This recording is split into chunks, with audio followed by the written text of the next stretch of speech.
ఇప్పుడు ఈయన కక్షపూర్తి చర్యలు అంటే ఈయన జైల్లో పెట్టారండి. మరి జగన్మోహన్ రెడ్డి గారు ఎన్నో తప్పులు చేసుంటారు. దీన్ని బట్టి చూస్తుంటే ఎన్నో చేసుంటారు. మరి చంద్రబాబు నాయుడు గారు చంద్రబాబు నాయుడు గారు కానీ ఎన్టీ రామారావు గారు కానీ ఇన్నేళ్ళు పరిపాలన చేశారు కదా. ఏ రోజున ఇప్పటి వరకు ఒకసారి కూడా బ్లాక్ మార్క్ అనేది లేదు. ఇదిగో పలానా తప్పు చేశారు, అక్కడ దాని డబ్బు దోచుకున్నారు, ఇది అనేది ఎక్కడా లేదు. అలాంటి ఆయన్ని ఏయో కేసులు పెట్టేసేసి స్కిల్ డెవలప్మెంట్లో ఉంటాయి.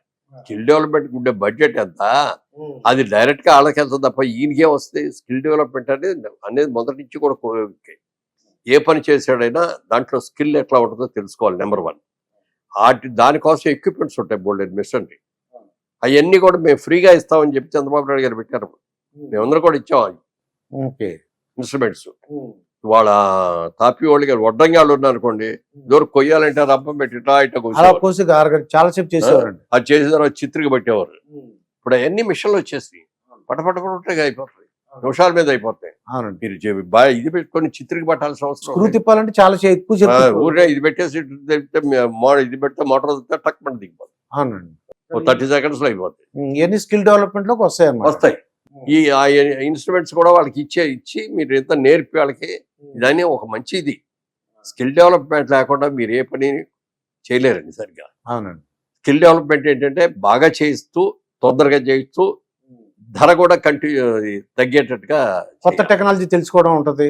ఇవన్నీ కూడా అందుకోసం అంత బాగా చేసి దాంట్లో చేరిన వాళ్ళందరూ చక్కగా వాళ్ళ రోజు బ్రహ్మాండంగా ఉండి వాళ్ళందరూ కూడా స్టేట్మెంట్ ఇచ్చారు.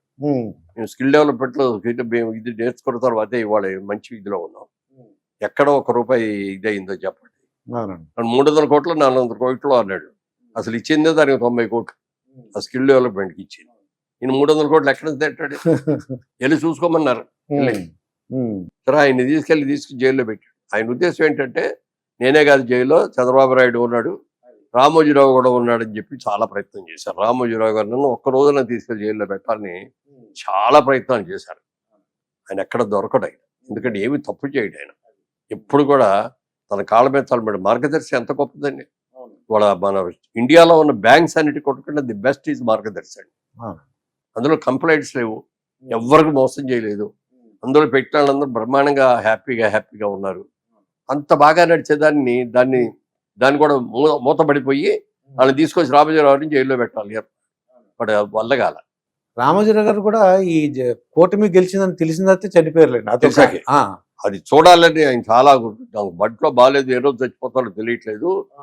బట్ ఈ గవర్నమెంట్ పడిపోవాలి, ఈ గవర్నమెంట్ ఇట్లా ఉంటే నాశనం అయిపోద్ది ఆంధ్రప్రదేశ్. అది నేను చూసి చచ్చిపోవాలనుకున్నాడు. కరెక్ట్ గా చూసి చచ్చిపోయాడు. అది రిజల్ట్స్ వచ్చిన తర్వాత చూసి చాలా ఆనందంగా చూసి 3 రోజుల తర్వాత 4 రోజుల తర్వాత అది చాలా ఆనందంగానే వర్క్ చేసుకుంటూ చనిపోయాడండి. ఆయన ఇంట్లోనే హాస్పిటల్ ఏర్పాటు చేశారు. ఆయనకి బెడ్ మీదే ఉండి కూడా ఎడిటోరియల్ చేసినప్పుడు ప్రతిదీ కూడా ఆయనే రాస్తాడు, ఆయనే చూస్తాడు. ఆయన రాయకపోయినా ఆ డిపార్ట్మెంట్ వాళ్ళు ఎవరన్నా రాసినా కూడా ఈ దగ్గరికి రావాలి, ఈయన చూసి అప్రూవ్ చేసి ఏమైనా మార్పులు చేరుకుంటే చెప్పి తెస్తే చేసుకుంటారు. ఎడిటోరియల్ కావాలన్నా పేపర్ ఆయనకి ఆరోపణాడు. అది ఈనాడు పేపర్ అన్నా, మార్గదర్శి చిట్ ఫండ్స్ అన్నా, అలాగే ఎంతమంది జాబ్ ప్రొవైడ్ చేశారండి. అంటే మొత్తం ఇండస్ట్రీస్ కానీ ఇవాళ ప్రపంచంలోనే పేరు ప్రఖ్యాతులు పొందిన రామోజీ కట్టింది ఆయన. అంత మంచిది ఇది కట్టిన కూడా ఎన్ని చేశాడు ఉండగల. సరే ఇవన్నీ వదలండి, వాళ్ళ గురించి మనం మాట్లాడేది. ఇక డిస్ట్రక్టివ్ గురించి వద్దు, కన్స్ట్రక్టివ్ గురించి మాట్లాడారు. సినిమాలు అంటే ఇంకా అన్నదమ్ముల అనుబంధం నేను చూశాను సార్. అది దాంట్లో మీరు ఒక తమ్ముడు ఎన్టీ రామారావు గారికి, ఒకసారి దాంట్లో ఎన్టీ రామారావు గారు ఉన్నారు, బాలకృష్ణ గారు ఉన్నారు. కొద్దిగా వాళ్ళ అనుభవాలు ఒకసారి చెప్పండి సార్. ఇద్దరు ఇప్పుడు మీరు అంటే ఎన్టీ రామారావు గారితో మీకున్న పరిచయాలు, అలాగే బాలకృష్ణ గారితో. ఎన్టీ రామారావు గారు అంటే నేను మామూలుగా సినిమా ఇండస్ట్రీలో నాకు నాగేశ్వరరావు గారి ఇష్టం, బాగా ఇష్టం. నాగేశ్వరరావు గారు నాగేశ్వరరావు సినిమా బాగా చూసేవాడి. అయితే ఎన్టీ రామారావు గారి సినిమాల్లో జానపదంలో ఎన్టీఆర్ అంటే ఇష్టం, పౌరాణికలో ఎన్టీఆర్ అంటే ఇష్టం. ఆయన ఒక కింగ్ లాగా లేకపోతే హార్స్ రైడింగ్ చేస్తా, కత్తిపుత్రులు యుద్ధం చేస్తా, కత్తి యుద్ధాలు, అలాగే పౌరాణిక పాత్రలు, ఈ నోట్లో పెట్టుకుని గుర్రం మీద వెళ్ళటం, అవన్నీ ఆయన ఇష్టం నాకు. అప్పుడు అనుకునేవాడిని ఎప్పుడైనా ఎన్టీ రామారావు కలుస్తానా ఒకసారి వెళ్దామని. ఏలూరులో మన రాజగోపాల్ వెంకటరత్న గారు అని ఉండేవారు, తూర్పులో ఉంటారు. వాళ్ళ అమ్మాయికి పెళ్లి అయింది. వాళ్ళ అమ్మాయి ఎల్వి ప్రసాద్ గారి అబ్బాయి, రెండో అబ్బాయి ఆనంద్ బాబు అని ఆయన చేసుకున్నారు. పెద్ద ఆయన, రెండో ఆయన పెద్ద ఆయన ఆనంద్ బాబు గారు. ఆనంద్ బాబు గారు పెళ్ళి అది ఏలూరులో జరిగింది. ఓకే. అప్పుడు ఎల్వి ప్రసాద్ గారి దగ్గర నుంచి మాకు శుభలేఖలు వచ్చింది, అంత పెద్ద శుభలేఖలు ఇస్తారు. మా కుటుంబంతో వాళ్ళకి పరిచయాలు ఉన్నాయి, మా చుట్టరకాలు ఉన్నాయి, అది పంపి అప్పుడు వెళ్ళి అప్పుడు చూసాం దూరంగా రామారావుని, నాగేశ్వరరావుని, ఆర్యనాగేశ్వరరావుని, ఈశ్వర రంగారావుని, సావిత్రి గారిని, జమున గారిని, అంజలి గారిని, అందరం మొత్తం ఇండస్ట్రీ అంతా వచ్చారు. దూరం నుంచి చూసాం, షేక్ హ్యాండ్ ఇవ్వాలని ట్రై చేశా కానీ కుదరలా. సరే ఒక 15 సినిమాలు ఎన్నో అయినాయి అప్పటికి. నేను జగమేమ అయిన తర్వాత ఏ సినిమాలో కూడా ఎన్టీఆర్తో కలిసి చేయలే. ఓకే. ఓ రోజున పీతాంబరం గారని ఎన్టీ రామారావు గారికి మేకప్ మ్యాన్, ఆయనను వాళ్ళ బ్రదర్ శేఖర్ గారని కెమెరామెన్, వాళ్ళిద్దరూ వచ్చారు నాకు షూటింగ్ దగ్గరికి. వచ్చేసేయండి ఒక 5 minutes మాట్లాడాలి మీతో. ఫ్రెండ్ సార్ కూర్చోండి, పక్కన కుర్చీలో వేయించి కూర్చోబెట్టి ఇట్లా మేము యాదవ్కి బారాత్ అనే సినిమా హిందీ సినిమా కొన్నాం మేము, అది తెలుగులో తీద్దాం అనుకుంటున్నాము.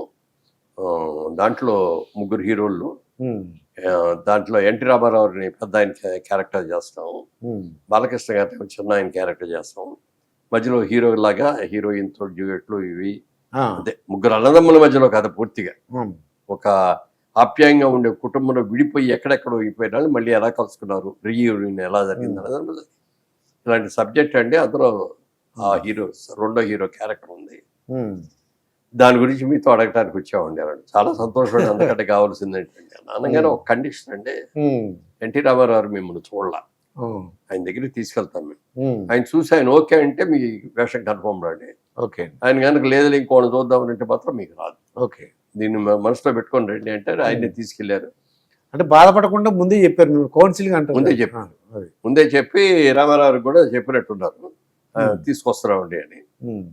మేకప్ రూమ్ లో ఆయన టచ్అప్ చేసుకుంటున్నారు. మధ్యాహ్నం పూట లంచ్ అయిన తర్వాత డోర్ తీసుకొని లోపలికి బ్రదర్ రండి మురళీమోహన్ గారు వాళ్ళు మొహంది కూడా చెప్పలా, టచ్అప్ చేసుకుంటారే మరి అద్దంలో చూసారో లేకపోతే నేను వస్తానని తెలిసి అన్నారు కానీ రండి బ్రదర్ మురళీమోహన్ గారు అంటే ఆయన స్టేటస్ కి నన్ను గారు అని పిలవాల్సిన అవసరం లేదు, ఆయన అందరినీ గారు అని పిలుస్తారు, ఎవరిని కూడా నువ్వు అని కూడా అందరూ అంత గౌరవంగా పిలవటం అనమాట.